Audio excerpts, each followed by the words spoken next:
UNESCO menyebutkan Indonesia urutan kedua dari bawah soal literasi dunia, artinya minat baca sangat rendah.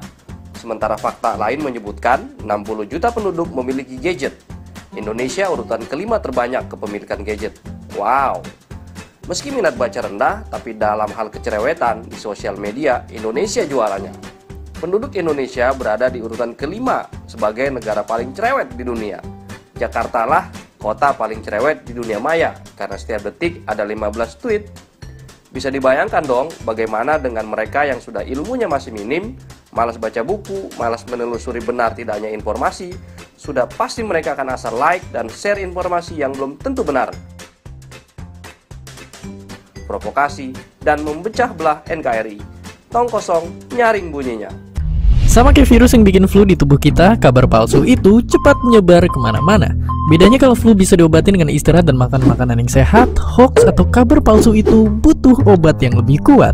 Tapi seperti yang ditanyakan Katrunada ini, kenapa orang gampang percaya hoax? Kenapa bisa cepat tersebar? Dan kenapa harus dihentikan? Jawabannya karena bias konfirmasi. Oke, jadi gampangnya kita seringkali nerimain sesuatu tanpa dipertanyakan dulu karena informasinya bikin kita setuju. Ya, itu karena hoax berisi info yang bombastis, sensasional, dan bikin pembacanya merasa harus cepat-cepat menyebarkan informasi yang ada tanpa bertanya-tanya. Akhirnya kabar palsu yang menipu pun bisa menyebar secepat kilat menyambar. Tapi kenapa hoax itu harus dicegah? Dan bagaimana mencegahnya? Simpelnya, karena hoax itu jahat. Saking jahatnya, hoax ini sering dipakai sama politikus buat ngejatuhin lawan, dipakai sama teroris buat menyebar ancaman dan ketakutan, sampai orang-orang kurang kerjaan yang hobinya niupin rasa kebencian. Intinya jika dibiarin, kebohongan yang diulang-ulang akan dipercaya sebagai kenyataan. Dan jika itu terjadi, dunia akan penuh manipulasi dan tipuan. Sampai akhirnya kita tidak tahu mana yang jujur dan mana yang ingin membuat hancur. Lantas, bagaimana cara mencegahnya?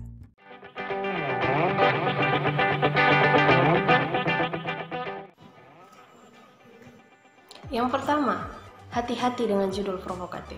Berita hoaks seringkali menggunakan judul yang provokatif. Misalnya dengan langsung menudingkan jari ke pihak tertentu. Isinya pun bisa diambil dari berita media resmi. Hanya saja diubah-ubah agar menimbulkan persepsi yang sesuai seperti kehendak pembuat hoaks. Hoaks itu bisa menghancurkan. Untuk informasi yang diperoleh dari website atau mencantumkan link, cermatilah alamat URL situs yang dimaksud. Apabila berasal dari situs yang belum terverifikasi sebagai institusi pers resmi, misalnya domain blog, maka informasinya bisa dikatakan meragukan. Cara untuk menangkal hoaks selanjutnya adalah dengan memeriksa fakta. Perhatikan dari mana berita berasal dan siapa sumbernya. Apakah berita itu berasal dari institusi resmi seperti KPK atau Polri?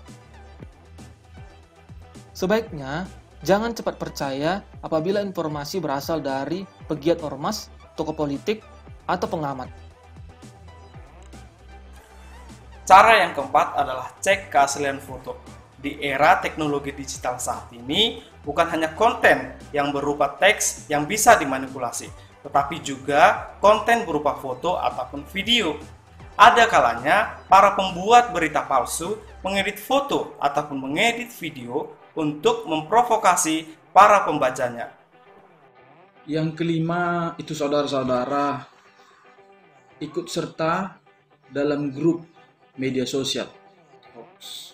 Di Facebook ada fanpage grup anti hoax, seperti salah satu contohnya yaitu grup anti fitnah, hasut, dan hoax.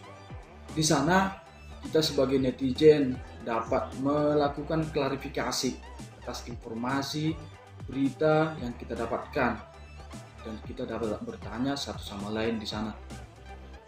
Kita dapat melihat postingan berupa klarifikasi dari teman-teman kita, komentar, sehingga kita dapat memverifikasi sebuah informasi apakah sebuah informasi itu hoax.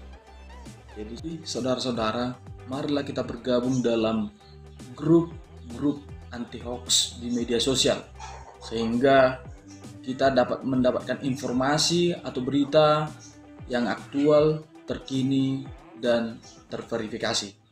Satu hati, melangkah pasti, bersama kita tangkal hoax.